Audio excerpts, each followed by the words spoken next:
Henry Cavill's Superman and Green Lantern projects were epic, says Christopher McQuarrie. Oh, were they? So there's Henry Cavill as Superman, and who's that? That's supposed to be Tom Cruise as I was going to say as Superman. No, as the Hal Jordan Green Lantern. That was rumored for quite a while, and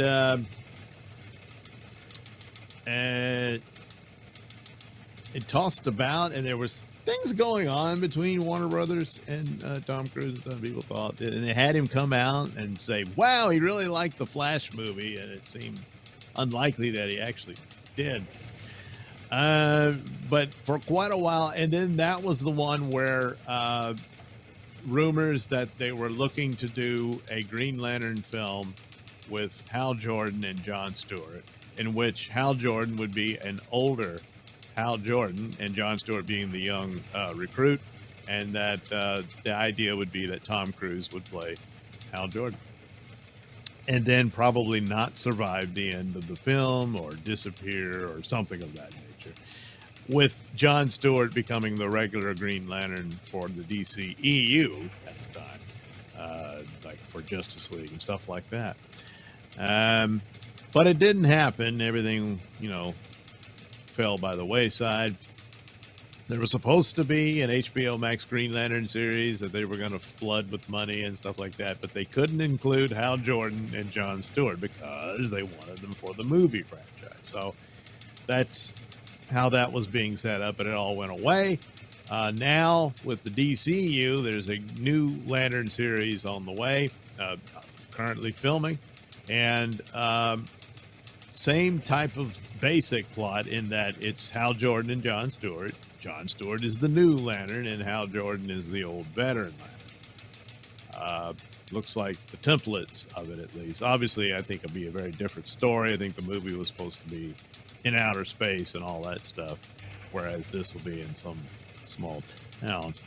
But anyway, in the midst of all of that, while Henry Cavill was working with director Christopher McQuarrie, on Mission Impossible, hey, something happened.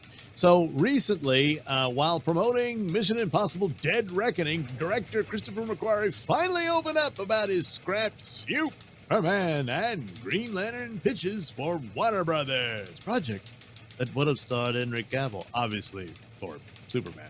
McQuarrie was once in serious talks to develop Man of Steel 2 and a Green Lantern film. See, two separate projects. I've seen a few others where people seem to think they would be in the same movie. And I don't know. Maybe Green Lantern would have been featured in Man of Steel 2. I don't know. But the main thing being that, no, these were two different films that McQuarrie would direct. So anyway, now years later, he reveals what might have been. So Warner Brothers passed on his pitches, and that was that. So McQuarrie directed Henry Cavill in Mission Impossible Fallout. And of course, Tom Cruise in the films. Rumors back then offered Tom Cruise was up to play Green Lantern. So it kind of fits. All this was happening at the same time with the same group. Seems likely that, they were looking at Tom Cruise to be Green Lantern. So anyway, while speaking with Josh Horowitz, McQuarrie wouldn't go into specific details about his pitch with Henry Cavill, but nonetheless, it sounded pretty awesome. Because he said, it was pretty awesome. But anyway, McQuarrie said his Superman story was good, and hinted at a huge and emotional, powerful opening sequence. So here's the quote. The first 5... Oh, wait, let me check. Let's see, did I? Yes, I did. Sorry. Pause there. I'm always paranoid about all this. Anyway, the first 5 minutes of my Superman movie. Imagine a Pixar's Up sequence with no dialogue, after which you knew exactly what made Superman tick and exactly what Superman was most afraid of. It would have been epic. The scale of the movie would have been absolutely extraordinary. Now, it would be interesting if this was a Superman versus Brainiac story, and the entirety of Metropolis, once again under threat, if Brainiac is actually going to steal the city by shrinking it down and that sort of thing. And Superman's got to go all out to save it and all that. And that, maybe that's, I don't know what villain he was up against. Brainiac has been long desired to be in a Superman movie. And the closest you get is Superman 3, which is not really Brainiac at all, but nevertheless, it was on the mind at the time that they were working on it. But it didn't happen. And he's saying, like, the opening sequence really would have nailed the character of Superman. He added the story would have embraced hope and inspiration, echoing what made Richard Donner's take so iconic. However, perhaps taking a jab at James Gunn, I doubt it, but that's what people say.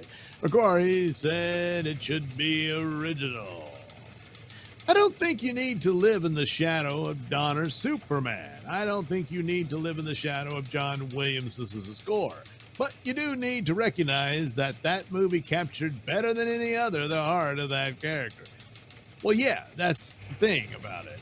It was complete, and it does cast a long shadow. And what can you do? Of course, in James Gunn's film, the John Williams theme song is obviously they're just going to reuse it. Maybe they'll change it up a little here and there, but for the most part, that's what they're doing. And I mean, it's a hard one to beat, but still, you got to move beyond the shadow of that film. That film stands alone on its own. And of course, immediately there's going to be comparisons, but if you let it dominate you, it's probably going to mess you up. But as far as this is all timed and plotted to dump on James Gunn and Warner Brothers again, I'm sure he's not happy with Warner Brothers, showing him the door on this or whatever, denying it. However, I seem to recall some of this. They wanted him to work on projects, but they wanted him to do it their way or something like that. Maybe I'm forgetting. Maybe it was just the Green Lantern one. I don't know. But anyway, he didn't bring it up. This was the podcast asking him about it. He's promoting the Mission Impossible movie and all that, but, Superman's on the way. He said, hey, you had a shot at Superman once, right? And so he tells the story. Unless it's like behind the scenes, they all agreed to do this. Yeah. But anyway, he also stressed Superman's greatest obstacle is himself, followed potentially by Green Lantern. So both, he said, the themes of, because both characters are so very powerful, you've got to find a weakness, or there's no stakes in the story. They're just fooling around and playing. There really never was any danger. So that's part of the idea of how do you write this character. So regarding Green Lantern, McQuarrie revealed that Green Lantern was the project first brought to him, and he revealed he cracked how to make it work. As all powerful characters like Green Lantern and Superman can be hard to write. Green Lantern's a tough one. The power is very challenging, and I cracked it. It was fun. Watching him learn how to use that power and giving that power a flaw so that it was not pure invincibility. Now that's interesting. He's talking about a character who has to learn how to use the power. If it's Tom Cruise at his age, him playing a veteran Green Lantern, at his age would work. It would make sense. But if he's just now learning how to do it, that doesn't really fit. It's possible he's referring to the Jon Stewart character, and it was all about him having to learn the power, and Green Lantern, Hal Jordan trying to teach him and all that. It was a difficult relationship, all that kind of stuff. Perhaps that's what he's talking about. And also just the power itself. You had to show what the weaknesses are in it, and he figured it out. So he said the core of the idea revolved around the ring's limited energy. The whole concept of Green Lantern is the ring has to be recharged. Yes, you have infinite power, but you only have so much battery life, and that can run out at inconvenient times. That, for me, solved the whole Green Lantern problem. How do you give that character tension and stakes? And also, how do you do it with Superman? Well, yes, it is true. You have to recharge the battery. It has a 24-hour lifespan, and better be very aware of the time, because suddenly you got no power and you're out of space, you die.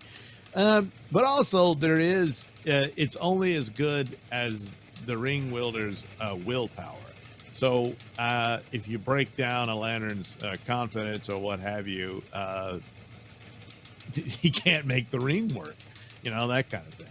So there's possibilities there with Superman. Well, kryptonite, of course, but also same thing. If you make him doubt himself, if you threaten those he loves and he can't get to them, however you've got this, this similar situation can play out there as well. So McQuarrie revealed that he and Henry Cavill were aligned on the story's emotional and thematic core. Henry had a take on that, and I suddenly realized how these two characters had amazing similarities, which also allowed for amazing conflict and an amazing universe-expanding resolution.